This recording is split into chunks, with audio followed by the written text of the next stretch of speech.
امام حافظ بخاری رحمۃ اللہ علیہ نے بیان کیا ہے کہ ملک شام سے ایک شخص نبی مکرم صلی اللہ علیہ وسلم کی خدمت میں حاضر ہوا اور کہنے لگا کہ یا رسول اللہ صلی اللہ علیہ وسلم،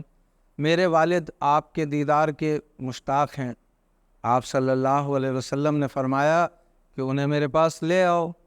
تو اس شخص نے بیان کیا کہ یا رسول اللہ صلی اللہ علیہ وسلم، وہ نابینا ہیں، اس لیے انہیں لانا مشکل ہے۔ تو آپ صلی اللہ علیہ وسلم نے فرمایا کہ اچھا، ان سے کہنا کہ وہ 7 ہفتے تک رات کو مسلسل مجھ پر یہ درود پڑھا کریں، صلی اللہ علی محمد،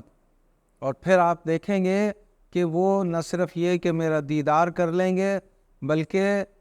مجھ سے روایات بھی، احادیث بھی بیان کریں گے۔ اور زمانے نے دیکھا کہ یہ عمل کرنے کے بعد ان کو نہ صرف یہ کہ نبی مکرم صلی اللہ علیہ وسلم کی زیارت نصیب ہوئی، بلکہ انہوں نے آپ صلی اللہ علیہ وسلم سے احادیث بھی بیان فرمائیں۔